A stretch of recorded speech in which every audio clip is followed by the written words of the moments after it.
You got it? बस I think आपको क्या क्लिक नहीं हुआ पता है, कि ऐसा करना था, है ना? v को अंदर v माइनस वी को v करना था, ये भी क्लिक हुआ रहेगा, but you have to go into that equation, you have to multiply and you have to connect with the y is equal to mx minus c, mx plus c. या अब comparing पता चला कि नहीं पता चला? चैतन्य पीवी अगेंस्ट 1/v है, PV इधर है जो y एक्सिस पे है, और 1/v ये साइड है जो x एक्सिस पे है, तो 1/v में कोएफिशिएंट क्या है? a है। That's it, that's it. यही था एक क्वेश्चन, और कोई नहीं था। डन, डन ना? पक्का? फिनिश्ड? बस एक ही था, या एक ही था। हम्म? चलो, अभी है ना, मैं आपको बताता हूँ वो ग्राहम्स लॉ का, आपको किसी को पूछना है ना ग्राहम्स लॉ पे?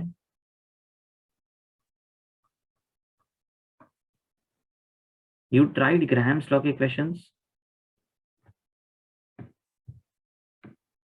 उसमें डाउट्स है क्या ग्राहम्स लॉ में?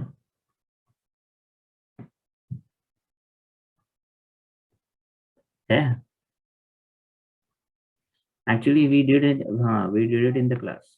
हो गया ना? किसी को कुछ पूछना नहीं है ना Graham's law? I think we did this also. हमने ये वाला क्वेश्चन भी किया, ये डायग्राम वाला, है ना? या Recording in progress. ओके, वो एडवांस वाला क्या था सर? वो आपने भेजा था ना, दो क्वेश्चंस मेंस और एडवांस वाले, वो वाले करो। ओके, मैं आपको उसका ना सोल्यूशंस भेजता हूँ बेटा, वो बहुत इजी है Jainam. You just go through the solution, you just go through the solution. Advance वाला क्वेश्चन में क्या था पता है? चलो मैं एडवांस वाला क्वेश्चन एक बता देता हूँ। बाकी वो जो था ना, वो जो मैंने ग्राफ बनाया वाला दिखाया था, ग्राफ वाला, दैट वाज टू इजी, बहुत इजी क्वेश्चन था वो। ग्राफ कौन सा वाला? डायग्राम वाला क्वेश्चन। वो कुछ ऐसा था ना,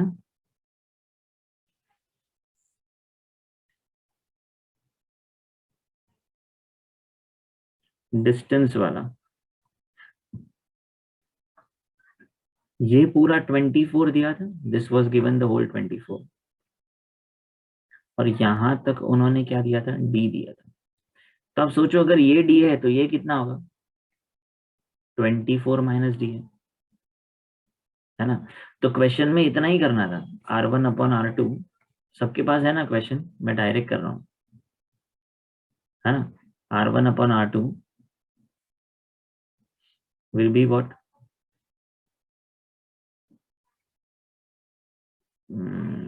या Nachiket, you can leave lecture, you can leave बेटा, you can leave, take care. Okay, you know ना, ये R1/R2 ये D1/T1 हो जाएगा, D2/T2 हो जाएगा, और ये अंडर रूट ऑफ M2/M1 हो जाएगा, क्योंकि time is going to be same, है ना? T1 will be equal to T2, time तो सेम ही रहने वाला है। ओके, टाइम इज सेम, तो ये और ये कैंसिल हो जाएगा। ओके, अब आपका D1 और D2 कौन सा गैस दिया था आपको? Which gas was given? I forgot that.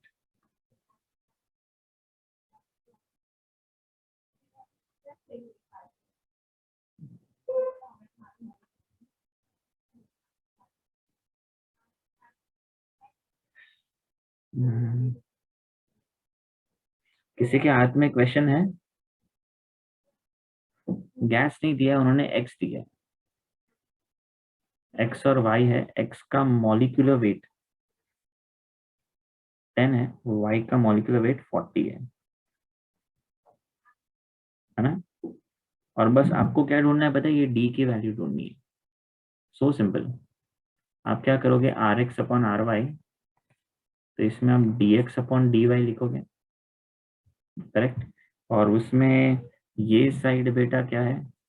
X है, ये साइड क्या है? वाई है ना?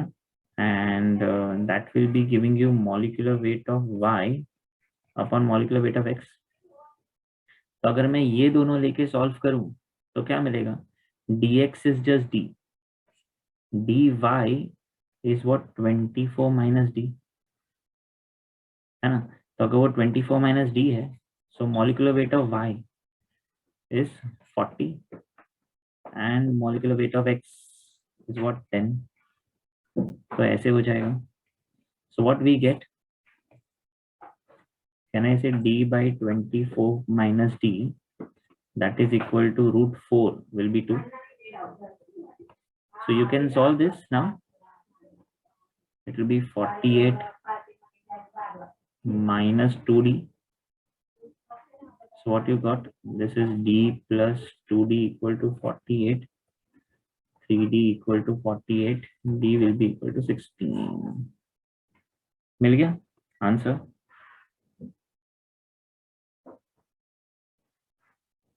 Got it? चलो. एंड जो मैंने आपको बोला था कि वो एक क्वेश्चन ना,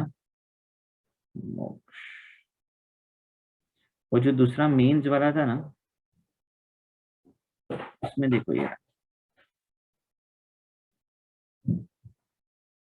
कैन यू सी, जो मेंस वाला क्वेश्चन है उसका सोल्यूशन मैंने भेजा है. जैनम देख, जो मेंस वाला है ना उसका सोल्यूशन मैंने भेजा है. Got it? आप एक बार गो थ्रू करो, नहीं समझते हैं देन यू टेल मी.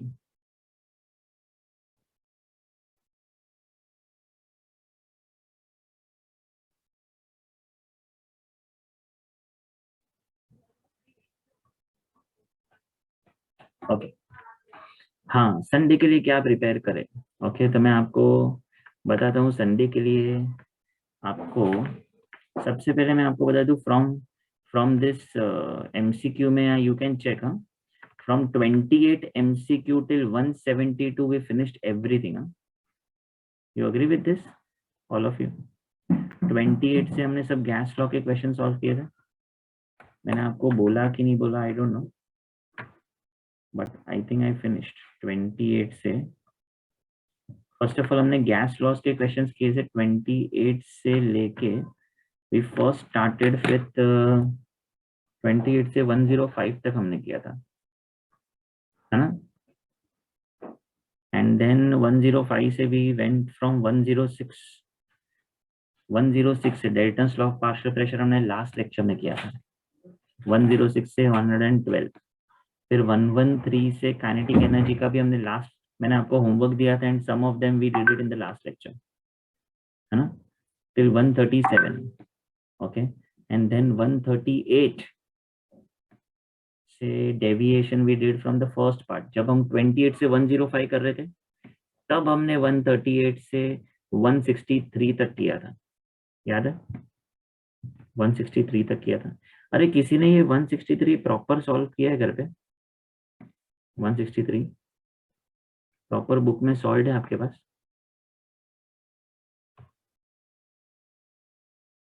है? If anybody has solve just send it to me ना, मुझे एक बार चेक करना है कि कैसे सॉल्व किया है. 164 से 172 तक आई फिनिश्ड. और मैंने बोला था 172 के आगे इन्वर्जन टेम्परेचर है, वो आपको नहीं करना.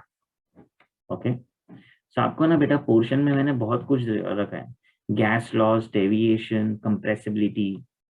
ओके, अब वो सब करोगे, पर आपका मेन फोकस आपका कहाँ होना चाहिए पता है? कंप्रेसिबिलिटी पार्ट पे होना चाहिए, फिर लिक्विफैक्शन ऑफ गैस पे होना चाहिए. ओके, देन आपका काइनेटिक एनर्जी में वो RMS स्पीड है ना, RMS, एवरेज और मोस्ट प्रोबेबल, याद है ना सबको? ओके, एंड डेल्टन्स लॉ और ग्राहम्स लॉ. आपका मेन फोकस है ना इसके ऊपर रखना, ठीक है, इतने पार्ट पे रखना. ओके, बिकॉज वैंडरवाल्स इक्वेशन पे ना मैंने लास्ट टाइम पूछ लिया, तो I will be giving der Waals equation पे एक क्वेश्चन आएगा, पर मेन है ना, I have framed question, paper 1 गया, I have framed question from this. Okay, frame the whole paper from this. 5.11 part from NCERT. Okay, वो याद नहीं रखना है दर्श, वो याद नहीं रखना है. वो ग्राफ में से क्वेश्चंस नहीं आते, वो CO2 के ग्राफ्स में से क्वेश्चन नहीं आते, सिर्फ वो ग्राफ में से इतना ही समझना था, व्हाट इज क्रिटिकल टेम्परेचर, बस इतना ही समझना था, व्हाट इज क्रिटिकल टेम्परेचर।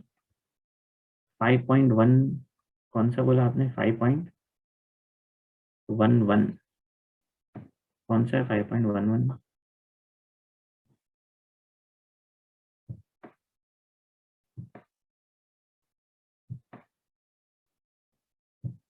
ये तो 5.6 है।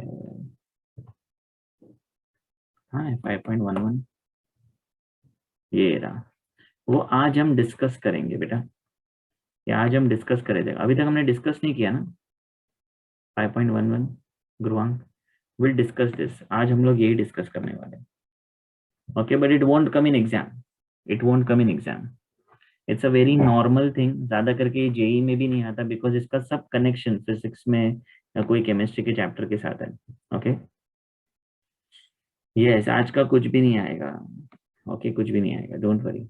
अभी Sharvari is there, Sharvari is attending lecture. Sharvari you had sent me some, yeah Sharwari you are there, yeah you had sent me the pic of this paragraph। okay अभी 2:30 को आपने भेजा मुझे, इसका मीनिंग है ना शर्वरी, यू हैव टू नहीं ये वाला पैराग्राफ नहीं था Sharvari, it was not this para,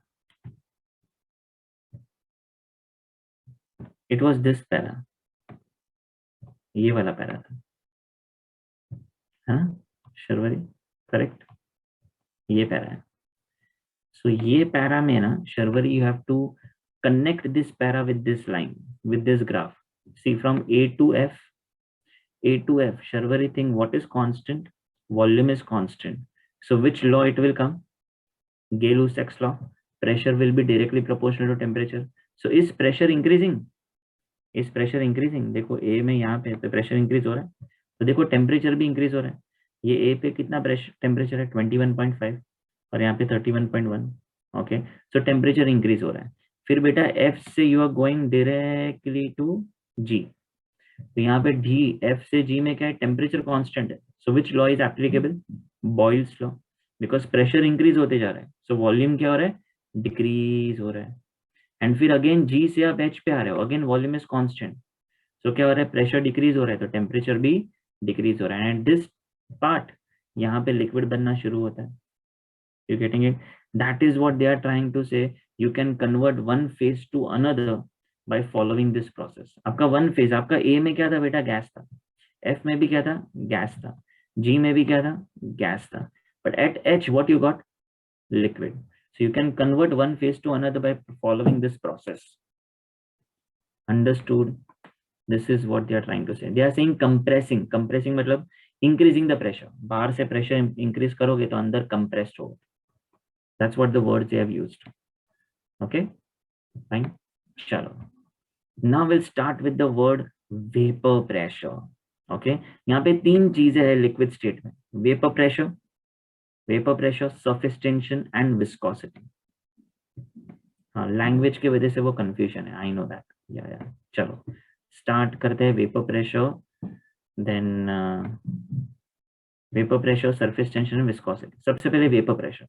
okay ये वेपर प्रेशर एक ऐसा कंसेप्ट है जिससे पूरा सोल्यूशन चैप्टर 12th स्टैंडर्ड का कनेक्ट होता है। और वो वेपर प्रेशर के बाद में वहां पे ये वाला चैप्टर है, उसके साथ में ना इक्विलिब्रियम चैप्टर भी कनेक्ट होता है, जो हम लोग पढ़ने वाले हैं after 2 months। Okay equilibrium chapter. तो उसका वेपर प्रेशर का मीनिंग क्या है? वेपर प्रेशर का मीनिंग हम लोग बोलते हैं it is a pressure of the vapours. Pressure of the vapours what? कहाँ पे? If suppose this is the liquid, okay, and if I am closing this lid, अगर मैंने lid close करके रख दिया, okay, and if there is a burner at the bottom, I am heating this liquid from the bottom, I am heating this liquid from the bottom, so what will happen? This liquid will show me the bubbles, ये bubbles दिखेंगे सब जगह पे, and slowly these bubbles will come out। will come out means what? It will come out of the liquid surface. So ये जो empty space है, यहाँ पे मुझे bubbles दिखने, यहाँ पे मुझे gaseous vapors दिखने दिखेंगे. So as soon as I see the gaseous vapor, it doesn't mean it is a vapor pressure. आपको vapors दिखेंगे. So when the liquid is converting it to vapor, when the liquid molecule is converting it to vapor, we call the term as vaporization. क्या बोला मैंने? Vaporization. But this vapors, now they touch the lead and they condensed back to liquid surface, so we call it as a condensation. So there are two things happening. One is vaporization, other one is condensation. Heating is continued, so vaporization is continued, but when it touches the lead, this vapor, some of the vapors get condensed back to liquid surface. But at one stage, you will see that rate of vaporization is equal to rate of condensation. You can see this, rate of vaporization is equal to rate of condensation. When this rate is equal, rate matlab what? Speed. At this stage, when the rate is equal, that is speed is equal. So what you see, when the speed is equal, you will see that 50 molecules of liquid are converted to vapor state. At the same time, 50 molecules of vapors are coming back to liquid state. So when these two rates, when these two speeds are equal, we say the solution, that is liquid and the gas, they both have reached equilibrium. यहाँ से equilibrium chapter start होता है. जब ये दोनों process equal speed पे चलेगा, तब हम उसको बोलेंगे they have reached to equilibrium. And when they reached equilibrium, at equilibrium, this vapors का pressure on the surface of the liquid को हम vapor pressure बोलते हैं. बहुत सारे स्टूडेंट्स चैट बॉक्स में पूछ रहे हैं सर ये कंडेंस कैसे होगा? कंडेंस ऐसे होगा कि यहाँ पे जो लीड है ना, लीड इतना हॉट नहीं है, ये लिक्विड का टेम्परेचर हाई है, पर lead is comparatively low temperature पे, तो वहां पे वो कंडेंस्ड होके नीचे आएगा. ओके, स्टार्ट में वेपराइजेशन ज्यादा होगा, पर एज द टाइम गोज आपको वेपराइजेशन से ज्यादा कंडेंसेशन दिखेगा. ओके, एंड फिर एक टाइम आएगा जहां पे दोनों vaporisation condensation they both will come equal, they both will become equal. Yeah, equilibrium will be for a very small amount of time, very small amount of time. So Dhruv Gandhi, you got it, how they are getting vaporized and how they are getting condensed. Sorry, is it clear? Equilibrium is there, but equilibrium is there for a few amount of time. अब वो depend आप कौन सा liquid ले रहे हो इसके ऊपर depend करता है. So you understood what is vapor pressure? Vapour pressure कोई भी पार्ट पे वेपर प्रेशर में ऐसा नहीं बोलेंगे, means at anywhere you can not say कि भाई ये कोई भी वेपर्स को देख के आप नहीं बोलोगे कि ये वेपर्स का प्रेशर है. Only at equilibrium when the rate of vaporisation is equal to rate of condensation, only at that stage, only at equilibrium we say the vapours का pressure on the surface of the liquid is vapour pressure. Yes, then बेटा obviously धीरे धीरे आप heating continue करोगे तो ये lead भी hot होते जाएगा, देन फिर कंडेंसेशन स्टॉप हो जाएगा. वो बात करेक्ट है. सबको समझा what is vapour pressure? Yes, yes और नो? याद रखना, vapour pressure you study, remember vapour pressure you study in closed vessels. As soon as बेटा ये बीकर को आप ओपन कर दोगे ना, तो यही वेपर प्रेशर को बोलोगे ना, बोलेंगे boiling point. How? Let's see. Okay, these are the liquid particles, and yeah, condensation अभी होगा ही नहीं.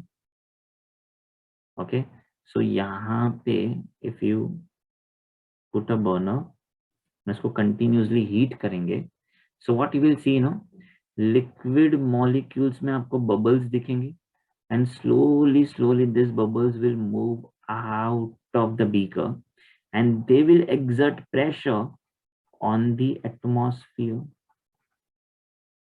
and atmosphere will also exert pressure on the surface of the liquid. Okay, and what is that pressure? What is atmospheric pressure on the surface of the liquid? That is 1 atmospheric pressure.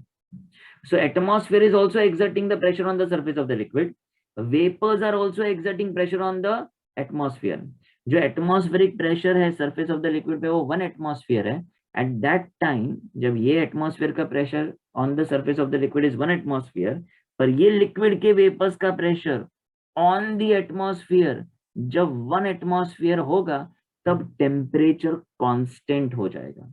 And that constant temperature we call it as a boiling point of the liquid.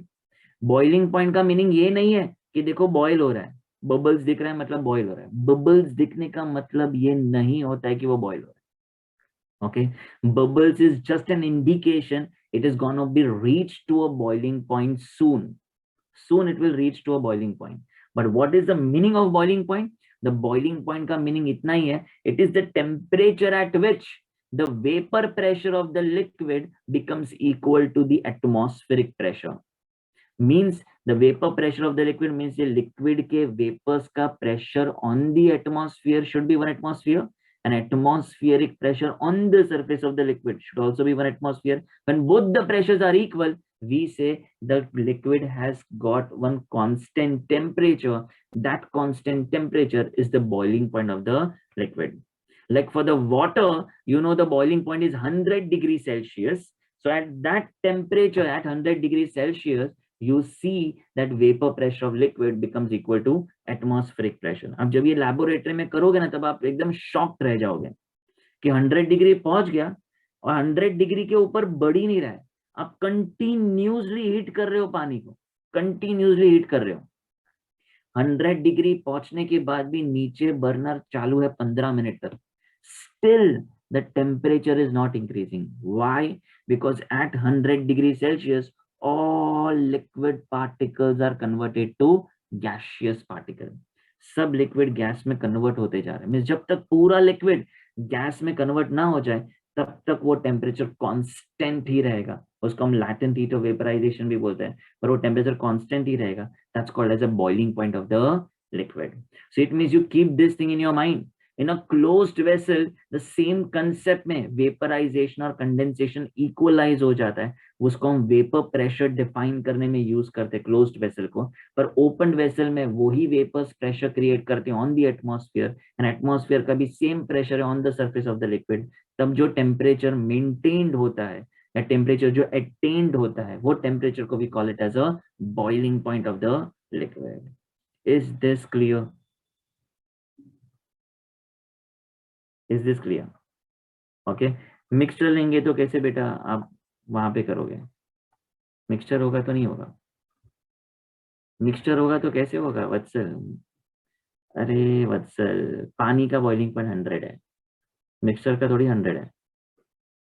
Surface area will not affect the vapour pressure. No. देखो मैं आपको बताता हूँ और क्या होगा. आपको solution बनाना वत्सल. Okay वत्सल, आप है ना 11th से 12th में भाग रहे हो. ओके अब मैं बताता हूँ व्हाट इट इज. आपको भागना ही है ना तो बेटा राइट वे में भागो. ओके आधा आधा सुन के वत्सल का क्वेश्चन चालू हो जाता है. आधा सुन के आधा पढ़ के उसको लग रहा है कि मैं बहुत अच्छा क्वेश्चन पूछ रहा हूँ, पर रियलिटी इज डिफरेंट. अब देखो क्या हो रहा है. मेरी मम्मी घर पे चाय बना रही है और मेरी मम्मी का मैंने देखा कि पानी बॉईल हो गया. पानी बॉईल हो गया, 5 मिनट हो गया, पानी वॉज बॉइलिंग, मस्त बबल्स दिख रहे हैं. देन यहां से मेरी मम्मी ने यहां से है ना सल्यूट ऐड किया. वो सल्यूट क्या है पता है? शुगर है, टी बैग है, ओके चाय पत्ती है, वो सब मम्मी ने ऐड किया. जैसे ही मम्मी ने सल्यूट ऐड किया ना, ये बबल है ना, ये वाला बबल, ध्यान से देखना व्हाट आई एम सेइंग. ये वाला बबल है ना वेपराइज्ड होने ही वाला था, पर ये बबल ये सल्यूट को लेके ना नीचे चला गया. ये सल्यूट है ना, ये सल्यूट ये बबल को लेके, ये वाले बबल को लेके वो नीचे चला गया. एंड ये बबल क्या कर रहा है पता है? अभी सल्यूट को डिसॉल्व कर रहा है, डिसॉल्व कर रहा है, डिसॉल्व कर रहा है. एंड जैसे ही वो सल्यूट को डिसॉल्व करेगा तो इसका वेपर प्रेशर क्या हो जाएगा? कम हो जाएगा. बिकॉज जो बबल अभी वेपर्स बनने वाले थे, जो बबल्स अभी वेपर्स क्रिएट करने वाले थे, और वो ही बबल्स ये सल्यूट को लेके नीचे डिसॉल्व करने लगे. So do you agree the vapour pressure of liquid will decrease? You agree the vapour pressure of liquid will decrease. And जब वेपर प्रेशर डिक्रीज होगा तो क्या होगा? Okay vapour pressure of liquid decrease होगा तो क्या होगा? अभी वो it is not even a liquid now, it has become a solution. Why? Because solute is dissolved in a solvent, so it is no longer a liquid, it has become a solution. पर ये solution पे जाने के पहले, okay, वत्सल ने बीच में start करा एक कंसेप्ट, तो मैं थोड़ा लाइन में जाता हूँ. दुनिया में दो टाइप के लिक्विड्स होते हैं. ओके, अब बेटा वो जो सोल्यूट ऐड किया ना उसको थोड़ा साइड पे रखो. ये जो पार्ट है ना, ये एग्जांपल, इस पे मैं आता हूँ 5 मिनट के बाद. दुनिया में ना दो टाइप्स के लिक्विड होते हैं. एक लिक्विड होता है जिसका ना हाई वेपर प्रेशर है. ओके, और एक लिक्विड होता है जिसका लो वेपर प्रेशर है. दोनों लिक्विड हमारे घर पे है. हमारे घर पे हम लोग है ना 2 साल से सैनिटाइजर यूज कर रहे हैं. तो सैनिटाइजर जैसे ही हम लोग हाथ में लेते हैं, सबने एक्सपीरियंस किया है, जैसे हम लोग हाथ में लेते हैं, हम लोग उसको वाइप करते हैं. सर हम लोग हाथ में लेते हैं, हम लोग उसको ऐसा जस्ट फ्रिक्शन से we try to put it all over the hand, and then suddenly it get vaporized. जो लिक्विड इजीली वेपराइज्ड होता है उसको हम हाई वेपर प्रेशर बोलते हैं. Okay, we call it a high vapour pressure. और गर्ल्स ने ये देखा भी है कि घर पे एसीटोन लिक्विड भी होता है, जो गर्ल्स का नेल पॉलिश रिमूवर होता है. वही nail polish remover girls chemistry lab में it is used for washing the vessels. Glass vessels को वॉश करने के लिए, ड्राई करने के लिए यूज होता है. ओके, सो जो नेल पॉलिश रिमूवर है एसीटोन, वो भी बहुत इजीली वेपराइज हो जाता है. गर्ल्स आपने देखा ही होगा, when you put into this finger, ये फिंगर से आप जाते हो, when you reach to the fourth finger it gets vaporized easily. आपको वेपराइज करना नहीं पड़ता है. And you might have also seen, girls को ज्यादा पता है, you don't even wash hands after using nail polish remover. You know why? Because वो नेल पॉलिश रिमूवर इतना ठंडा लिक्विड है, एंड नेल पॉलिश रिमूवर ने एक्चुअली आपका डर्टी पेंट को निकाला है ना. So it has actually cleaned your nail. आपने उसको डाला क्यों है? आपके नेल्स को क्लीन करने के लिए डाला है. तो ऑलरेडी क्लीन हो चुका है, तो आप फिर से वॉश क्यों करोगे हैंड? तो एक्चुअली वॉश करने की जरूरत नहीं है. तो गर्ल्स मैं इसलिए बता रहा हूँ ये, बिकॉज आप जब इंडस्ट्री में जाओगे ना, तो इंडस्ट्री में ना बहुत सारे केमिस्ट है जो है ना अपने हाथ है ना साबुन से पहले है ना एसीटोन से धोते हैं. और बहुत सारे ऐसे साइंटिस्ट है, कभी कभी एसीटोन से धो के निकल जाते हैं. वेसल्स भी एसीटोन से धोते हैं और हाथ को भी एसीटोन से धोते हैं, so that it removes all the dirt particle and all. हम लोग पहले वो बोर्ड पे मार्कर से लिखते हैं, बोर्ड पे मार्कर से लिखते हैं, वो मार्कर की इंक है ना हमारे हाथ में लग जाती है बहुत बहुत बार. तो उसको भी निकालना है ना गर्ल्स, तो हम लोग है ना एसीटोन यूज करेंगे. ओके, बिकॉज वो acetone is what, it's finally a paint. Marker भी क्या, it's an ink, it's a paint, it's not a permanent marker, it's a temporary marker. इसलिए वो इजिली वाइप्ड आउट हो जाता है. तो एसीटोन से हम लोग हाथ में से निकाल सकते हैं. That is the part we need to keep it in mind. So it means दो चीज है, एक सैनिटाइजर और एक nail polish remover, that is acetone, जिसका वेपर प्रेशर हाई है, तो we have seen it gets vaporized easily. और ये लो वेपर प्रेशर वाला कौन सा है? Are famous water. आपको पता है वाटर के अंदर क्या है? हाइड्रोजन बॉन्डिंग है. हाइड्रोजन बॉन्डिंग है. और ये हाइड्रोजन बॉन्डिंग की वजह से क्या वाटर मॉलिक्यूल इजीली वेपराइज होता है? नहीं. अगर वाटर मॉलिक्यूल इजीली वेपराइज होता तो क्या हो जाता पता है? जैसे ही घर पे शावर चालू होता, शावर का पानी नीचे गिरा, पूरा वेपराइज हो गया. Is it possible? नहीं. वो तो छोड़ो, है ना, रात सर का लेक्चर चालू हुआ और बारिश चालू हुई, रात सर का लेक्चर खत्म हुआ, बारिश खत्म भी हुई और बारिश का पानी वेपराइज भी हो गया. पॉसिबल है? अगर ऐसा होता तो हम ओशंस में घूमने जाते हैं. You getting it? हम ओशंस में घूमने जाते बिकॉज वो सब है ना वेपराइज हो जाता. विच is not possible, which is not possible. Why? Because there is a hydrogen bonding. मतलब ये समझ में आ गया कि भाई इनका लो वेपर प्रेशर इसलिए है बिकॉज इनका इंटरमोलिकुलर फोर्सेस, बिकॉज इनका इंटरमोलिकुलर फोर्सेस बहुत ज्यादा स्ट्रांग है. और वो कौन से इंटरमोलिकुलर फोर्सेस है? हाइड्रोजन बॉन्डिंग है. वेरेज आप एसीटोन में देखो, सबको एसीटोन की स्ट्रक्चर पता ही है. ओके, एक एसीटोन और दूसरे एसीटोन मॉलिक्यूल के बीच में you think there will be any hydrogen bonding? No, कोई हाइड्रोजन बॉन्डिंग नहीं होगा. तो इनके बीच में थोड़ा डाइपोल डाइपोल इंटरेक्शन हो सकता है, इनके बीच में थोड़ा वैंडर वाल्स फोर्स अट्रैक्शन हो सकता है, which is a very low intermolecular forces. उनका intermolecular forces is very less, इसलिए उनका वेपर प्रेशर क्या है? हायर है. इवन आपने ये भी देखा रहेगा, पता है वो डॉक्टर्स वो स्पिरिट लगाते हैं, हम लोग को इंजेक्शन मारने के पहले वो स्पिरिट लगाते हैं. ओके, वो स्पिरिट लगा के ना वो तुरंत वो स्पिरिट है ना वेपराइज हो जाता है. लगाने के बाद तुरंत वेपराइज, वो स्पिरिट है क्या? इट इज इथाइल अल्कोहल, और वो ethyl alcohol is also a high vapour pressure वाला लिक्विड। तो जितने भी हाई वेपर प्रेशर वाले हैं ना, जितने भी हाई वेपर प्रेशर वाले हैं ना, उनकी बॉइलिंग पॉइंट है ना बहुत लो होती है, और जितने भी लो वेपर प्रेशर है ना, उनकी बॉइलिंग पॉइंट है ना बहुत हाई होती है। Their boiling point is very high, very high. So उसका बेस्ट एग्जांपल क्या है? वाटर का बॉइलिंग पॉइंट। और मैं आपको प्रैक्टिकल कंसेप्ट बताऊं तो 100 डिग्री और 100 डिग्री के अबाव वाले ना सब लो वेपर प्रेशर वाले, हाई बॉइलिंग पॉइंट है। और 80 डिग्री और 80 डिग्री के बिलो सब है ना हाई वेपर प्रेशर वाले, तो लो बॉइलिंग पॉइंट है। तो वो जो स्पिरिट है ना इथाइल अल्कोहल, उसका बॉइलिंग पॉइंट 78 डिग्री सेल्सियस है। और जो हमारे घर पे एसीटोन है ना, इसका बॉइलिंग पॉइंट है ना अराउंड 56 डिग्री सेल्सियस है। तो बिलो 80 वाले सब है ना क्या है? हाई वेपर प्रेशर वाले लिक्विड है। अबाव 80 वाले क्या है? ऑलमोस्ट 100 एंड 100 अबाव वाले क्या है? लो वेपर प्रेशर। पर 80 और 100 में ना ज्यादा करके कोई लिक्विड ही नहीं है। मोस्ट ऑफ द लिक्विड्स का ना या तो अबाव 100 होता है या तो बिलो 80 होता है। ओके, पर 80-100 के बीच में हार्डली वेरी 1 और 2 लिक्विड्स ही है, पर वो आपको पढ़ना नहीं है। ओके, वो बस वो इंडस्ट्री लेवल पे आता है। और आपको ये नीरव सर ने पढ़ाई है कि जिसका वेपर प्रेशर हाई है उसको हम क्या बोलते हैं? वॉलेटाइल लिक्विड्स बोलते हैं, है ना। और जिसका, सॉरी, जिसका वेपर प्रेशर हाई है एंड जिसका वेपर प्रेशर लो है उसको हम नॉन वॉलेटाइल लिक्विड्स बोलते हैं, है ना। नॉन वॉलेटाइल लिक्विड्स बोलते हैं। अब आ जाते हैं स्टीम वोलेटाइल। बेटा अलग होता है स्टीम वोलेटाइल, वो स्टीम डिस्टिलेशन में आएगा, जहां पे हम स्टीम को पास करके वो स्टीम के साथ रिएक्ट नहीं होगा। वो स्टीम वोलेटाइल जो है ना वो स्टीम के साथ रिएक्ट नहीं होगा। सर ने बताया होगा वो इंट्रामोलिकुलर हाइड्रोजन बॉन्डिंग, तो स्टीम वोलेटाइल होता है, उसमें इंट्रामोलिकुलर हाइड्रोजन बॉन्डिंग होता है। यस, यू आर राइट ध्रुव, कि जिसका हाई वेपर प्रेशर है उसमें force of attraction is lesser, जिसका लो वेपर प्रेशर उसमें फोर्स ऑफ अट्रैक्शन इज ज्यादा। ओके, और मैं आपको एक और चीज बता दूं। अब आपको ये पता चला ना, अब हम जाते हैं वो वत्सल के क्वेश्चन पे। देखो वत्सल, सोचो मैंने क्या बोला।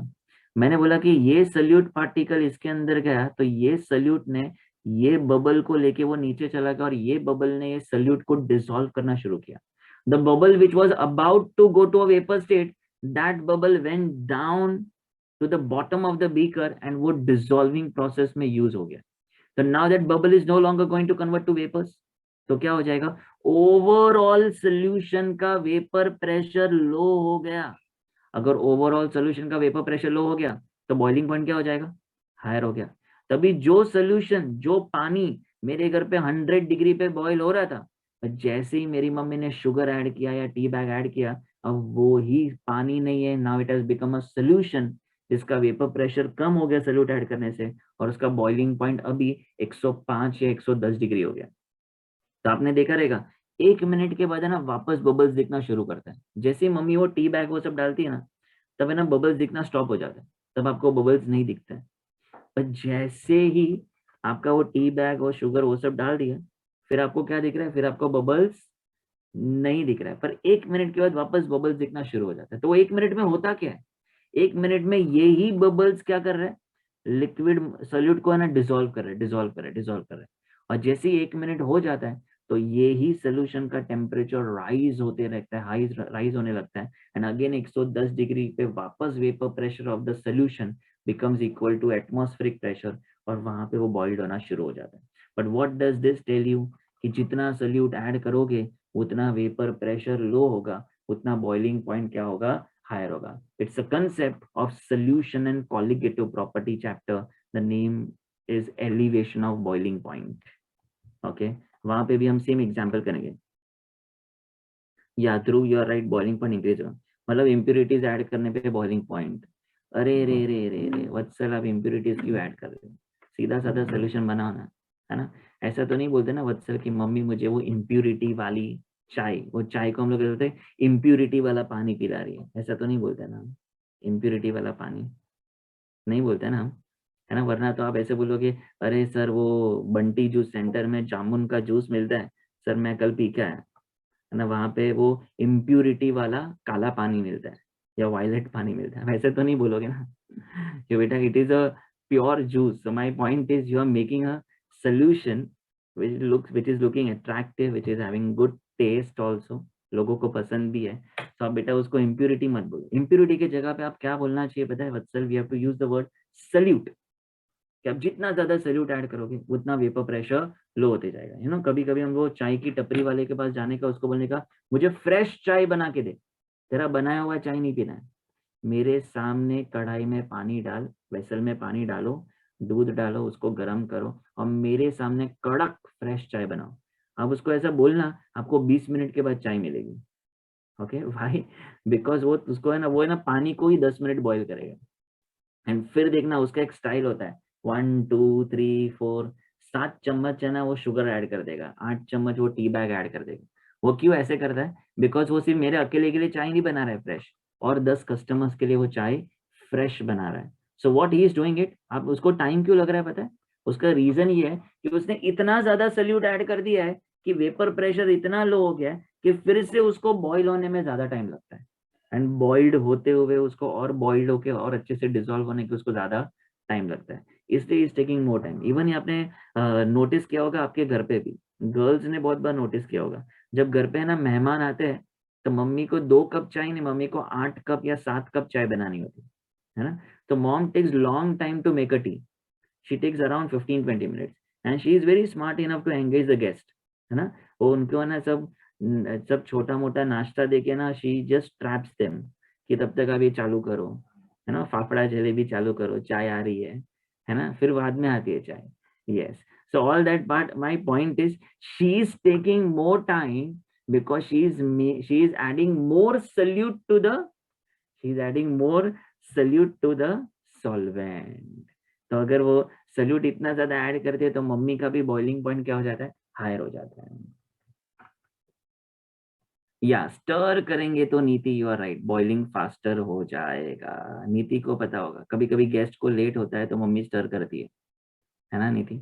या ये फाफड़ा जलेबी वर्ड मैंने गलत यूज कर लिया। I can understand Ritika, everyone.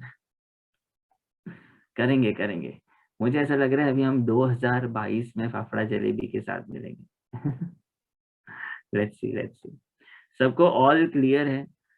Condensation का pressure on the surface of the liquid is known as, नहीं नहीं नहीं नहीं नहीं नहीं, कंडेंसेशन का प्रेशर नहीं, अरे रे रे रे रे जैनम, कंडेंसेशन नहीं। What is vapour, what is vapour pressure, what is vapour pressure?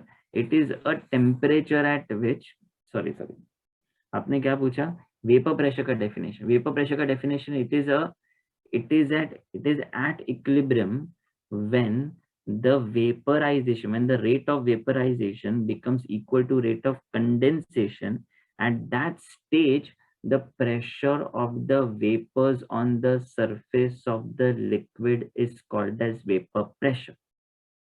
Understood? ये इक्वल हो गए तब वेपर प्रेशर बोलना है भाई, और जब ये लीड हटा देंगे ओपन कर देंगे तब उसको क्या बोलेंगे हम? बॉइलिंग पॉइंट बोलेंगे। You remember that boiling point क्या था? It's a temperature at which the vapour pressure becomes equal to atmospheric pressure. इतनी मेहनत क्यों कर रहे जैनम हम? यहाँ लिखा है ना, लिखा है बेटा। ओके आप डिस्कनेक्ट हो गए थे। ओके आप पढ़ोगे ये, initially the liquid evaporates in the pressure exerted by the vapours on the walls of the container, vapor pressure increases at some time, after some time it becomes constant, at equilibrium is established between liquid phase and the vapor phase। So the vapor pressure at this stage matlab at equilibrium is known as equilibrium vapor pressure or a saturated vapor pressure। Since process of vaporization is temperature dependent, the temperature must be mentioned while reporting the vapor pressure। That's a very important line, temperature। वो बेटा practicals के लिए कि vapour pressure कभी report करना है तो temperature के साथ ही रिपोर्ट करना चाहिए। और अभी जो मैंने बॉइलिंग पॉइंट बताया ना बेटा, ये वाला पैराग्राफ पढ़ना करके, मस्त पैराग्राफ, वही लिक्विड को अभी किसमें है? ओपन वेसल में, तो नॉर्मल बॉइलिंग पॉइंट आ जाएगा। तो temperature at which the vapour pressure of liquid is equal to the external pressure, that is atmospheric pressure, is called the boiling temperature at that pressure, that's called as boiling point. और 1 atmospheric pressure पे हम क्या बोलते हैं? Normal boiling point बोलते हैं। और जैसे ही प्रेशर कम हो जाएगा, है ना, हम लोग हिमालयाज में जाते हैं, हम लोग नॉर्थ साइड जाते हैं, हाई एल्टीट्यूड्स में जाते हैं, तो वहाँ पे प्रेशर कम हो जाता है। तो प्रेशर कम हो जाता है तो क्या हो जाएगा? बॉइलिंग पॉइंट भी क्या हो जाएगा? कम हो जाएगा, है ना। अगर मैं 1 एटमॉस्फेयर से, ओके 1 एटमॉस्फेयर से अगर मैं फ्लास्क के आजू बाजू में 0.5 एटमॉस्फेयर कर दूं, तो वो ही 100 डिग्री सेल्सियस वाला वाटर वो 70 या 60 डिग्री पे बॉइल होगा। Why? Because now the atmospheric pressure is not 1 atmosphere. Now the atmospheric pressure is 0.5 atmosphere. इसको हम लोग क्या बोलते हैं? इसको हम क्या बोलते हैं? डिस्टिलेशन अंडर रिड्यूस्ड प्रेशर, जो आपको प्यूरिफिकेशन जीओसी में आपको समझाएंगे सर। ओके, समझाएंगे सर। ओके, अभी हम लोग वो डिस्कशन चालू नहीं कर रहे, but that's a complete different topic. उसी के अंदर स्टीम वोलेटाइल, स्टीम डिस्टिलेशन, वो सब कनेक्टिविटी आएगा आपको। ठीक है, चलो। All of you all clear with the vapour pressure? वो पीडीएफ से क्या लिखना है वंश बेटा?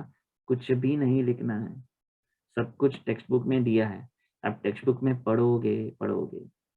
ये ग्राफ का भी कुछ मीनिंग नहीं है बेटा, कुछ मीनिंग नहीं है।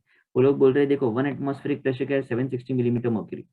ओके, तो डाई इथाइल ईथर का बॉइलिंग पॉइंट ये है, कार्बन टेट्राक्लोराइड का बॉइलिंग पॉइंट ये है, फिर इथाइल अल्कोहल का बॉइलिंग पॉइंट ये है, वाटर का बॉइलिंग पॉइंट ये है। तो वो लोग क्या बोल रहे हैं, सबका बॉइलिंग पॉइंट उनको मिल रहा है, but at 1 atmospheric pressure that is 760 millimetre of mercury. Simple. Okay, और ये जो है ना बेटा, ये जो लास्ट पैराग्राफ है ना, वो बहुत बकवास पैराग्राफ है इसमें। That boiling does not occur when the liquid is heated in a closed vessel. तो आप जब भी क्लोज्ड वेसल में होता है ना, तब बॉइलिंग नहीं होता। व्हाई? बिकॉज एटमॉस्फेरिक प्रेशर ही नहीं है ना, तब वहां पे बॉइलिंग वर्ड यूज नहीं कर सकते। But on heating continuously vapour pressure increase, vapours तो बनते जा रहे हैं, वेपर प्रेशर इंक्रीज हो रहा है। At first a clear boundary is visible between liquid and vapour. Close vessel में ना बहुत क्लियर दिखता है कि वेपर्स भी बन रहे हैं और लिक्विड भी बन रहा है, उनमें क्लियर बाउंड्री, वेपर्स और लिक्विड के बीच में, गैस और लिक्विड के बीच में बाउंड्री भी दिखती है आपको। But as the temperature increases, as the temperature increases, जैसे जैसे टेम्परेचर इंक्रीज हो गया तो वेपर्स बढ़ते जाएंगे, more and more molecules will go to vapour state, so density of vapour what rises. At the same time liquid becomes less dense, obviously ज्यादा से ज्यादा लिक्विड वेपर में कन्वर्ट हो जाएगा तो वेपर ज्यादा दिखेंगे, लिक्विड कम दिखेगा तो liquid will be less dense, so it expands and becomes molecules, obviously because वो जो मॉलिक्यूल मींस लिक्विड की वॉल्यूम कम हो जाएगी, मतलब क्या हो जाएगा, लिक्विड ज्यादा एक्सपांड होते जाएगा, बिकॉज ऑब्वियसली टेम्परेचर इंक्रीज करोगे तो वॉल्यूम तो इंक्रीज हो गई। So when the density of liquid and vapours become the same, okay, और जब वो क्लोज्ड वेसल में अगेन वेपर्स का डेंसिटी और लिक्विड का डेंसिटी सेम होगा, तब clear boundary between the liquid and vapours disappear, और ये एक ऐसा टेम्परेचर होगा जिसको हम क्या बोलेंगे, क्रिटिकल टेम्परेचर बोलेंगे। ओके, ये कभी होगा पता है, मीन्स है ना, ऑलमोस्ट सब लिक्विड्स वेपर्स में कन्वर्ट हो गए, हार्डली फ्यू लिक्विड मॉलिक्यूल्स बाकी है वेपर्स में कन्वर्ट होने के लिए, फ्यू लिक्विड मॉलिक्यूल्स। तो वहां पे आपको कोई है ना टेम्परेचर दिखेगा नहीं, वहां पे कोई आपको डिस्टिंक्ट बाउंड्री दिखेगा नहीं, and that temperature is called as a critical temperature. तो वो क्रिटिकल टेम्परेचर आपको ना यहाँ से नहीं पढ़ना है, इन्होंने क्या किया बताए, हीटिंग कर करके लिक्विड को गैस में कन्वर्ट कर करके आपको क्रिटिकल टेम्परेचर बताया, पर एक्चुअली क्रिटिकल टेम्परेचर हमने क्या पढ़ा, हमने क्या पढ़ा, what is critical temperature, liquefaction of gas में, what we learn, what is critical temperature, it is a temperature at which a liquid starts, or temperature at which a gas starts liquefying. It is the highest temperature at which the liquid carbon dioxide is observed. So above critical temperature क्या होगा, gas ही gas होगा, पर below critical temperature क्या होगा, liquid ही liquid होगा। Understood? तो बस ये डेफिनेशन क्रिटिकल टेम्परेचर का याद रखना, और उन्होंने वहां पे क्रिटिकल टेम्परेचर को कनेक्ट करके थोड़ा कॉम्प्लिकेट कर दिया, कंसेप्ट को कॉम्प्लिकेट कर दिया, अदरवाइज उसकी कुछ जरूरत नहीं है। Clear everybody? Sure. Understood? Understood? Sure. करूँ मैं सरफेस टेंशन पे जाऊं?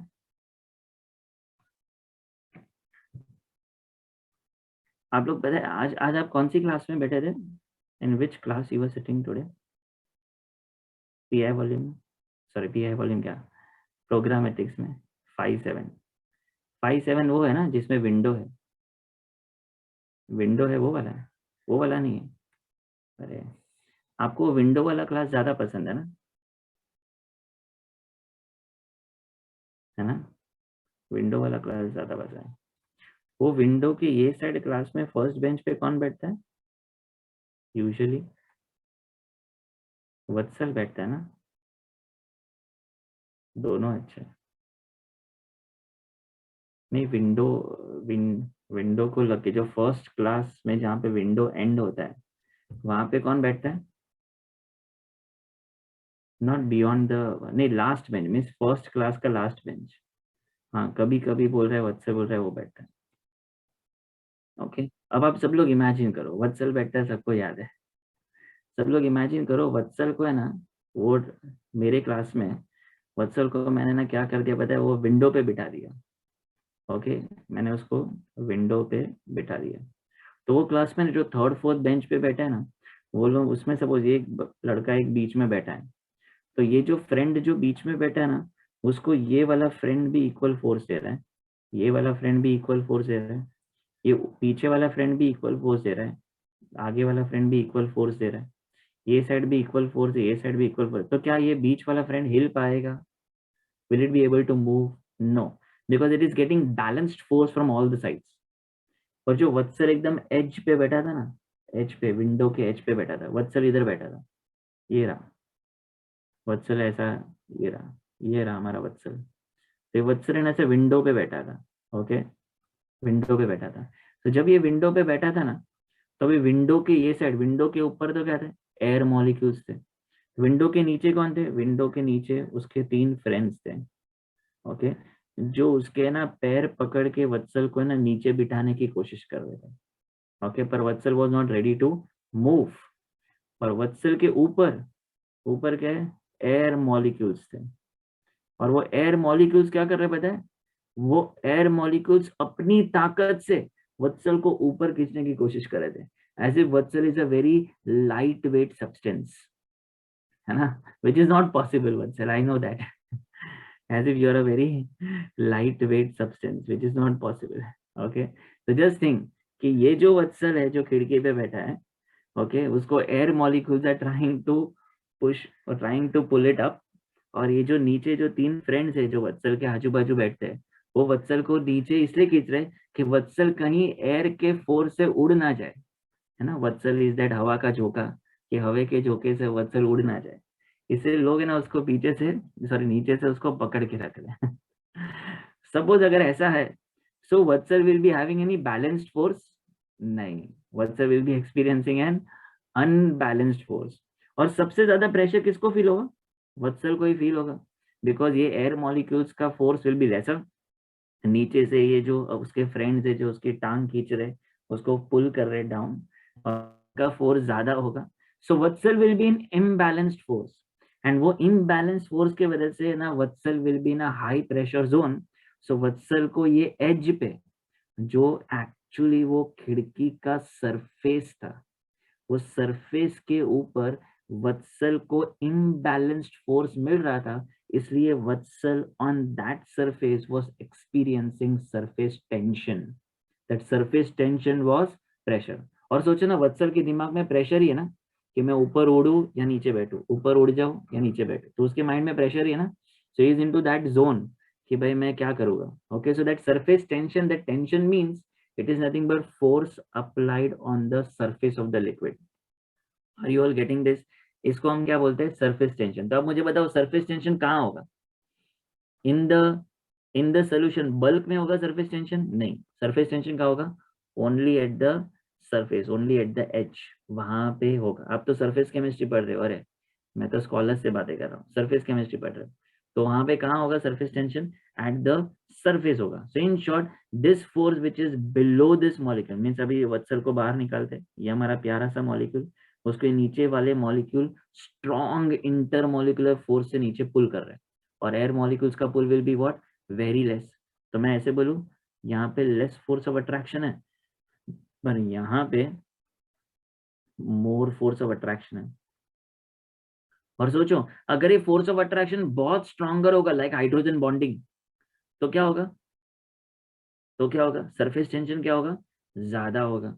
पर अगर ये फोर्स ऑफ अट्रैक्शन यहाँ पे नीचे लेस होगा, ये अंदर के मॉलिक्यूल्स उसको लेस फोर्स ऑफ अट्रैक्शन कर रहे हैं, तो क्या हो जाएगा, surface tension will be experience less. मतलब क्या कर रहे पता है, वही फ्रेंड्स अभी क्या कर रहे पता है, वही फ्रेंड्स है ना, उसको अभी हाथों से नहीं, उसको हाथों से पुल नहीं कर रहे हैं, उसको बहुत ही वीक फोर्स है, मीन्स क्या कर रहे हैं पता है, वत्सल को ना मैग्नेट लेके पुल करने की ट्राई कर रहे हैं, और वत्सल थोड़ी मैग्नेटिक सब्सटेंस है ना, कि वो थोड़ी पुल नहीं, वो लोग ट्राई कर रहे हैं कि कैसे भी करके वो जो मैग्नेटिक घड़ी है वत्सल की, वो मैग्नेटिक घड़ी को अट्रैक्ट करे, which was not possible, which was not possible. तो माई पॉइंट इज, अगर फोर्स ऑफ अट्रैक्शन अगर वीकर है, so Vatsal will experience a less surface tension.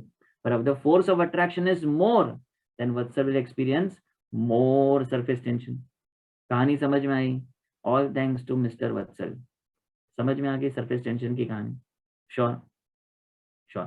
ये आपको कहाँ पे होगा? हाँ, this is what, yes, yes, किसी ने लिख के भेजा कि सर ये कहाँ होगा? This causes the meniscus. Yes, that is a curvature in the water. आपको पता है ना ये टेस्ट ट्यूब के अंदर हम यहाँ तक जब पानी भरते हैं, पूरा पानी भरते हैं यहाँ पे, तो जो ऊपर है ना, यहाँ पे आपको ना पानी में यहाँ पे कर्व्ड दिखता है. ये कर्व्ड क्यों दिखता है? बिकॉज ये क्या होता है? सरफेस टेंशन की वजह से, है ना, रेसिडुअल फोर्स आप बोलते हो. या हाँ, ये सरफेस टेंशन की वजह से क्या होता है? कर्व्ड होता है. और एक कर्व्ड होता है वो तो ठीक है. Okay, force of attraction, surface tension is directly proportional. Yeah. It is directly proportional. You are right. Okay. Yeah, surface tension is also one of the reason for adsorption. Yeah, it is also. But है ना, आप adsorption word वहाँ पे नहीं बोल सकते बेटा, because adsorption में you are absorbing gas molecule on the surface of solid. पर ये तो बेटा हम liquid की बातें कर रहे हैं. So in short, इसके अंदर जो meniscus है, ये जो meniscus का shape है, वो किसके वजह से? सरफेस टेंशन की वजह से. बिकॉज उसको नीचे से यहाँ पे पुलिंग ज्यादा मिल रहा है, इसलिए वो थोड़ा लोअर मेनिस्कस जैसा दिख रहा है. Okay.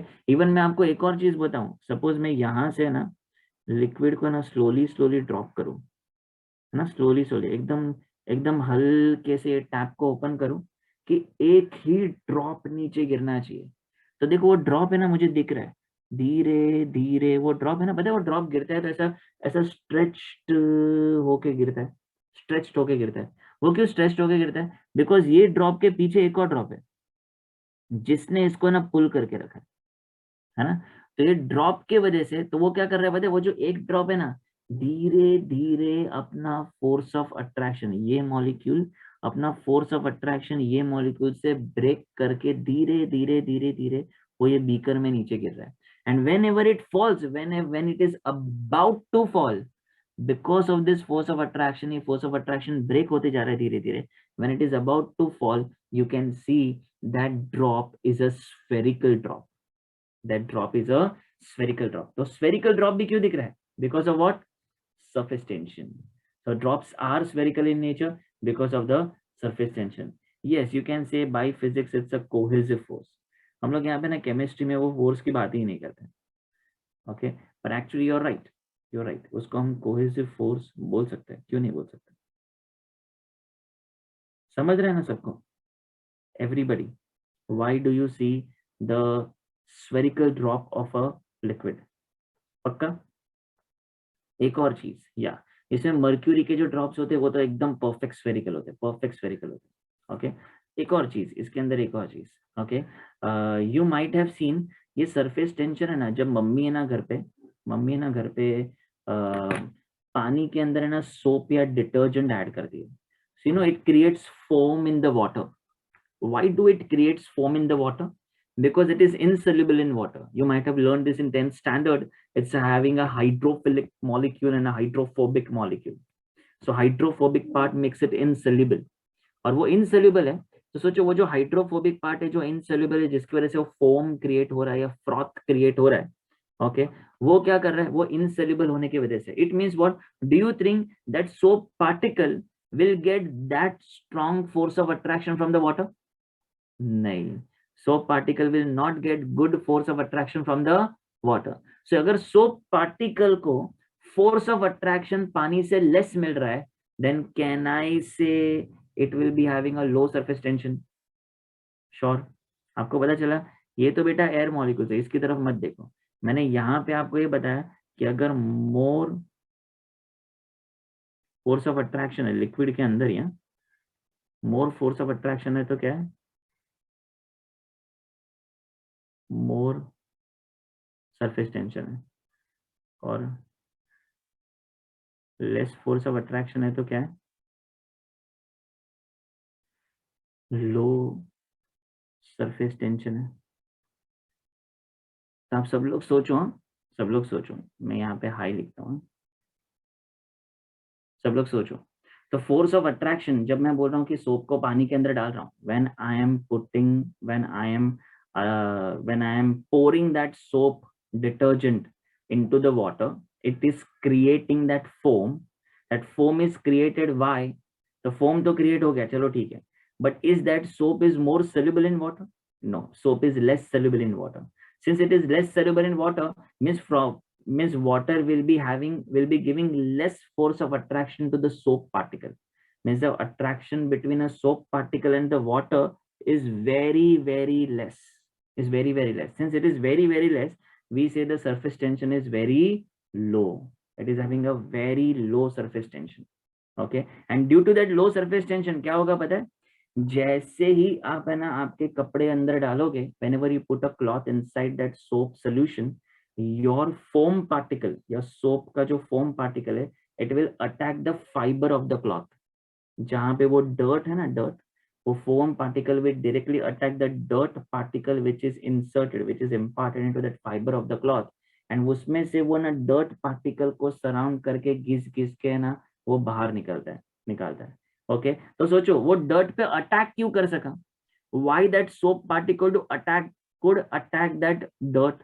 Because that soap particle was experiencing less force of attraction with water. Since its surface tension was low, in short the word is, since its surface tension is low, we say it can attack the dirt particle easily.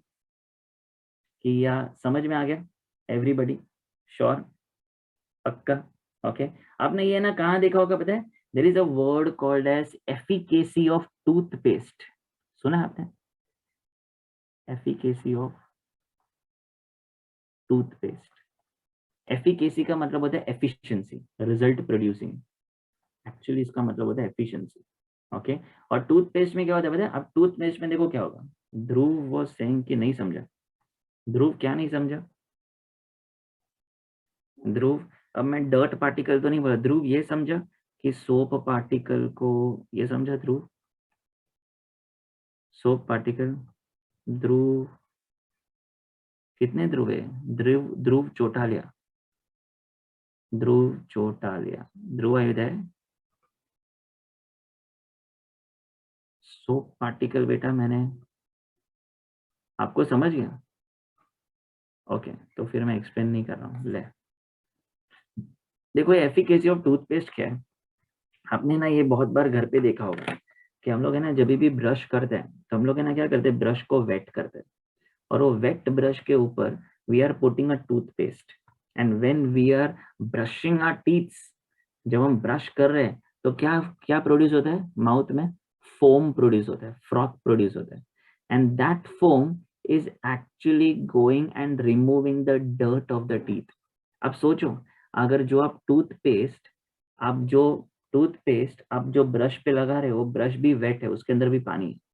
अब वो toothpaste को teeth पे लगा रहे हो, it is also getting connected with saliva. So वो toothpaste actually saliva which is watery substance, and जो मैंने ब्रश के ऊपर डाला है वो उसमें इनसेल्युबल है. वो टूथपेस्ट इज इनसेल्युबल है, इसलिए जब आप उसको ब्रश करते हो, when you are brushing the teeth, and because of that force of friction with the teeth, okay, it creates foam inside the mouth, and that foam of the toothpaste goes and attacks the teeth का dirt part. वो dirt part को वो attack करते हैं, and वो dirt को ना teeth में से निकालते हैं. Understood? Again, can I say, because of the low surface tension of toothpaste, है ना, low surface tension. सोचो उसका high surface tension होता, then it would have not been able to attack the dirt particle. Okay, clear? And then because low surface, that's why froth doesn't stick to our teeth. Yeah. इसलिए तो वो froth भी बेटा teeth पे stick नहीं होता. ये आपने mouth washes में भी देखा होगा, या washing clothes में भी same है, mouth washes में भी देखा होगा. Yeah, toothpaste suffers a low force of attraction between the saliva and the water. You can directly say it is a low surface tension. Any doubt still here? मैं आपको एक और चीज बता रहा हूँ. ओके, आपने जो विंडोज है ना, विंडोज जो ग्लास पार्टिकल है ना, the glass is actually a super cooled liquid. It is not a solid, it is actually a super cooled liquid. तो आप ग्लास को है ना बेटा जैसे ही मेल्ट करोगे ना, एजेस से मेल्ट करो, साइड से मेल्ट करो, मेल्ट करके दैट मेल्टेड ग्लास को you can give any shape you want to, you can give any shape. तो जब भी बेटा ना ग्लास, अगर ऐसा ग्लास का विंडो अगर स्क्वायर शेप में, रेक्टेंगल शेप में उनको लगाना है, तो वो लोग क्या करते हैं पता है, ये जो कर्व्ड पार्ट है ना, जो ग्लास का बॉटम या जो ग्लास का जो एज पार्ट है, वो एज को मेल्ट करते हैं, एज को मेल्ट करते हैं, उसको कर्व्ड बनाते हैं, और कर्व्ड बना के ना विंडो पेन्स में ना उसको अटैच करते हैं, फिक्स्ड करते हैं, and it remains there for ever.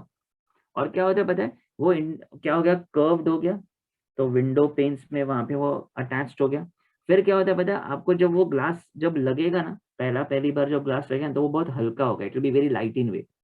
when you check that glass after 1 year, you will feel that now that glass has become very heavier. You know why? Because glass particles है ना, आप सोचो इसके बारे में, ये जो ग्लास पार्टिकल्स है ना, सपोज ये ग्लास है, ओके, ये जो ग्लास पार्टिकल्स जो यहाँ पे है ना, it experiences more force, it experiences more pressure from the particles which are above it.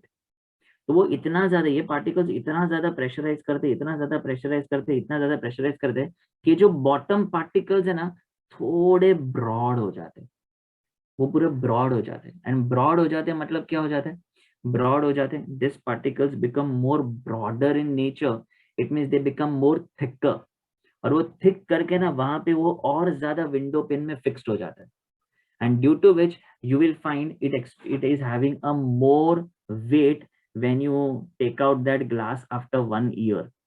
Okay, और उसमें जंग भी लगा होता है, वो सब बात अलग है, but mainly why the glass panes का bottom part becomes thicker, because of the pressure given by the particles which are above it.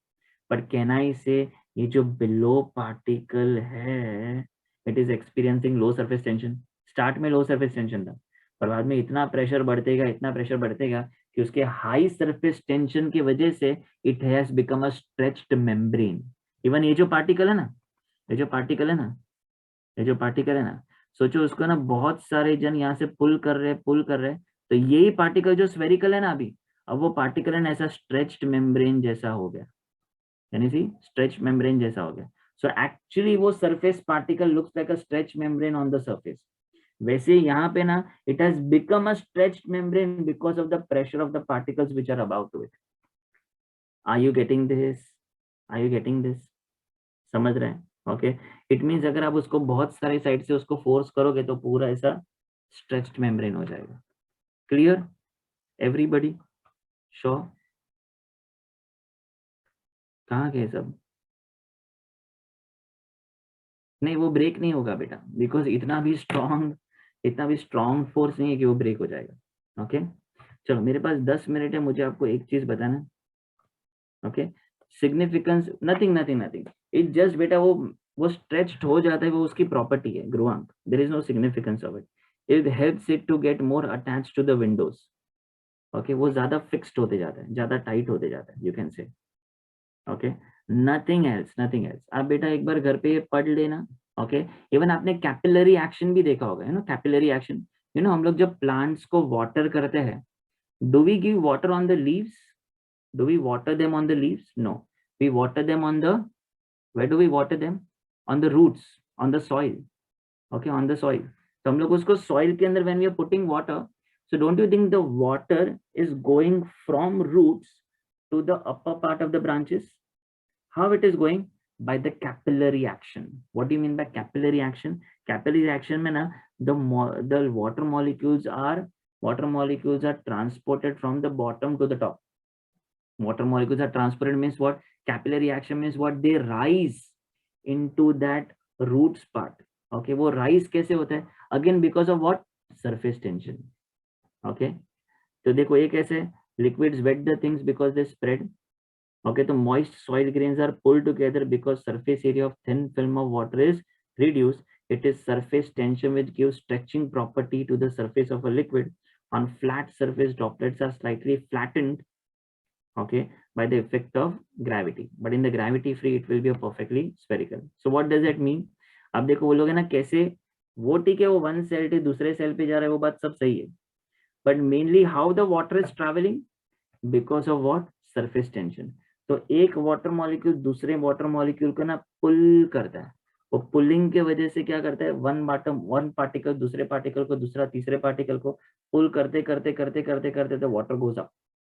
Okay, which we say in biology it gets transformed from it is getting transferred from cell to cell, or it is going into that tissue, वो tissue में पूरा वो transfer हो रहा है. Understood? But the main reason is what? Surface tension. Any doubts in this? Sure. Thin film of water, you understood? Surface area of that thin film of water is very reduce हो रहा है. वो reduce क्यों हो रहा है? Because surface tension increase हो रहा है, force of attraction इंक्रीज हो रहा है. ओके, एंड लास्टली मेरे पास 5 ही मिनट है, सुन लो 5 ही मिनट है. Okay, viscosity is nothing but the force of friction between the layers. ये बहुत फटाफट हो जाएगा. Force of friction between the layers मतलब क्या होगा? फोर्स ऑफ फ्रिक्शन मतलब देखो, जो एक लेयर है ना, पता है हम लोग पानी को ऐसा स्पिल करते हैं, पानी को हम लोग ऐसे ही फ्लोर पे स्पिल करते हैं, तो पानी इज कंटिन्यूसली मूविंग, पानी इज कंटिन्यूसली मूविंग. तो दैट वाटर का जो एक लेयर जो मूव हो रहा है ना, वो लेयर को है ना उन्होंने ना 10 लेयर में डिवाइड कर दिया. वो एक लेयर को उन्होंने 10 लेयर्स में डिवाइड कर लिया. एक लेयर को उन्होंने 10 लेयर्स में डिवाइड कर लिया. Can you see? कुछ भी लिखना नहीं है बेटा. ओके, जो 10 लेयर को डिवाइड कर दिया ना, तो ये ना, ये जो सरफेस है ना, ये सरफेस, ये ना स्टेशनरी फेज है, ये पूरा स्टेशनरी फेज है. ओके ओके, वंश में कोई क्वेश्चन मैंने नहीं बोला अभी तक. क्वेश्चन मैंने सिर्फ इतना ही बोला कि विस्कोसिटी क्या है. It is actually nothing but the force of friction between the layers. What is that force of friction between the layers? ये जो 10 लेयर्स है ना, ये एक लेयर ऑफ लिक्विड को 10 लेयर्स में डिवाइड किया है. And when they are dividing into 10 layers, तो ये लेयर जो सरफेस से अटैच्ड है, ये लेयर को ना पुल करता है पीछे, ये लेयर दूसरे लेयर को पुल करता है, ये तीसरे लेयर को, और ऐसे ये पुलिंग प्रोसेस चलते रहता है, चलते रहता है, चलते रहता है. ड्यू टू विच ये force of friction, due to which since they are pulling each other, तो क्या होता है पता है, सब लेयर्स का ना स्पीड अलग अलग हो जाता है. अगर ये लेयर का स्पीड u है, तो ये लेयर का स्पीड उससे लेसर होगा, u माइनस डी होगा. पर ये लेयर का स्पीड उससे ज्यादा होगा, u प्लस डी होगा. But what is happening, since they are pulling, then each layer is pulling other layer, means ये layer क्या कर रहा है, ये layer को आगे बढ़ने से रोक रहा है. This layer is trying to pull this layer, so this layer will not move much ahead. Due to which what is happening, all the layers are giving force of friction between each other, and because of that force of friction, they create resisting power, or they create resistance inside the layers of the liquid. And because of that resistance, this layer cannot move to a larger extent. Okay, if they are moving to a larger extent, we say the force of friction is lesser, intermolecular forces are lesser, we say it is less viscous liquid. But when we say it is moving to a lesser extent, it is moving to a very small area में वो move हो सक रहा है. It means the force of friction between the layer is very high, force of attraction between the layer is very high, and we say the liquid is more viscous. Understood? So we call it as a internal friction between the layers. We call it as internal. Any doubts still here? Sure? समझ में आ गया internal friction क्या है? Okay. Yeah, it depends on both. Yeah, it depends on both. Yeah, you can say it can connect with the density also and velocity and friction also. Yeah. अभी ना मैं आपको एक चीज बताता हूँ. ये जो layers है ना बेटा, जो मैंने 10 layers बनाए, ये 10 layers को है ना हम लोग लैमिनार फ्लो भी बोलते हैं. ये लैमिनार फ्लो भी बोलते हैं. और ये जो है ना इन दोनों के बीच में, इसको है ना dz डिस्टेंस बोलते हैं. दो लेयर के बीच का distance is nothing but a dz. Okay, so अगर उनको velocity, they use this term कि जो फोर्स है, it is directly proportional to the area, because what is that area between the layer. Okay okay, area between the layer क्या है वो उनको बताना है. एंड ये du by dz, what is that du by dz is nothing but a velocity gradient है. Okay, तो चलो, it is a velocity gradient है. ये वेलोसिटी ग्रेडियंट है and this is what it is an area. तो ये velocity gradient का मतलब क्या है कि it is a velocity which is moving upon the area. It will also depend the area कि व्हाट इज अ एरिया और what is a distance between the two layers, इसलिए उसको उन्होंने वेलोसिटी ग्रेडियंट बोला है। And what is this area, you know सोचो ये stationary face पे अगर मैंने डाला है तो देयर इज अ, तो ये stationary face will stop this a layer which is immediate contact। ये जो स्टेशनरी फेस है ना, उसमें जो ये जो layer which is immediate contact with this, आपने देखा रहेगा जब पानी को हम स्पिल करते हैं तो पानी आगे जा रहा है, पर जहां पे उसने स्पिल, जहां से उसने स्टार्ट किया है वो अभी भी वेट है। The water has reach till this point but still this part is wetter only. Why? Because the water layer which is in immediate contact with this stationary phase, it has a strong force of friction, and due to which this stationary phase is not allowing this water to move to a larger extent। तो यहाँ पे force बहुत ज्यादा है, तो ये layer इसको ज्यादा फोर्स करेगा, ये लेयर फिर इसको ज्यादा फोर्स करेगा, and the force of friction continuous. But a layer which is in immediate contact with the stationary phase that will experience the maximum force from the stationary phase। इसलिए यहाँ से ना वाटर ज्यादा जल्दी मूव नहीं होता। ये स्मूथ सरफेस में, अगर रफ सरफेस होगा तो और ज्यादा स्ट्रॉन्गर होगा, और ज्यादा स्ट्रॉन्गर होगा फोर्स ऑफ फ्रिक्शन। ओके, अगर रफ सरफेस होगा तो ओके। एंड जो ग्रुआंग आपको समझा नहीं, जस्ट ग्रुआंग you understood, if this layers are pulling each other, you agree the force of friction here will be larger, then force of friction here will be lesser, then the force of friction will be much lesser here, यहाँ पे और less ये least हो जाएगा। This layer is it is having least force of friction, so this layer will be moving to a larger distance। Okay, so I'm just saying कि assume, since you can see the force of friction here it is more and force of friction here it is lesser, so just look at the velocity, क्योंकि यहाँ पे force of friction is more, sorry here, since यहाँ पे force of friction is more, so here velocity is lesser, since यहाँ पे force of friction is less, so here velocity is more, so this is a velocity। okay, तो यहाँ पे velocity is more than the previous layer, यहाँ पे velocity is less than the above layer। got it? That is what I was trying to write।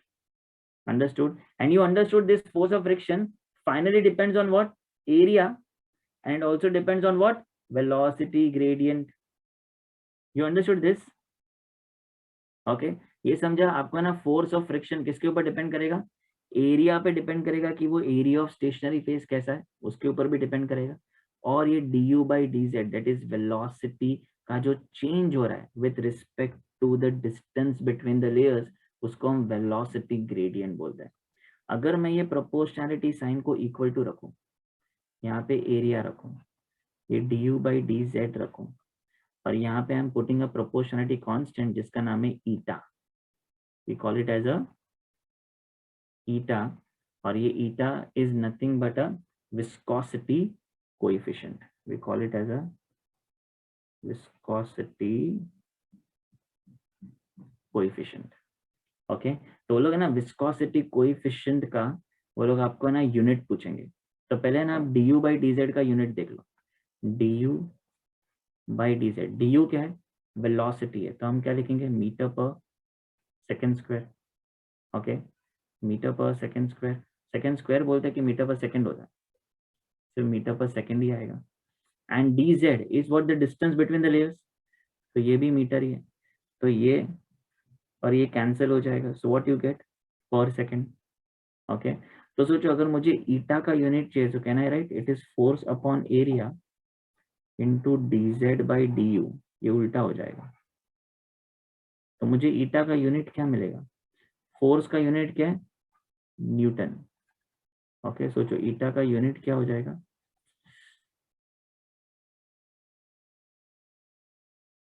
Can I say force का unit is newton, area का unit is metre square, and dz by du, dz by du में क्या लिखूं? It will be only second. So what is eta का unit? So what is eta का unit? It is Newton second per metre square, और Newton second per metre square को हम उसको बोलते हैं, that unit is called as poise. It is called as poise because it is been given by Poiseuille. Poiseuille नाम का एक scientist है जिसने ये विस्कोसिटी का पूरा यूनिट एंड ऑल पूरा उसने फाइंड करके दिया. Okay, so just to honor him, okay, they have given it is 1 poise. तो देखो ये Newton second per metre square है, दैट इज पास्कल सेकेंड उन्होंने दिया है, और आपको पता है उसको हम किलोग्राम पर मीटर पर सेकेंड में डालेंगे, तो उन्होंने ये भी दिया. ये तो आपको पता है. वो लोग न्यूटन को MA लिखते हैं और MA लिख के, ओके, या उसके बेटा उसके ना सरनेम से लिए बेटा, उसके सरनेम से लिए, उसका सरनेम उसका पॉइजी लिए, तो हम लोग उसको ना पॉइज बोलते हैं. Any doubts in this? Any doubts in this? Okay, and did you realize one thing? One last line, huh? One last line. Did you realize one thing? यहाँ पे भी force of friction है, मतलब intermolecular force है. Means the liquid which is more viscous, that is having more force of friction, means that will be having more intermolecular force of attraction, है ना. यहाँ पे भी intermolecular force of attraction है.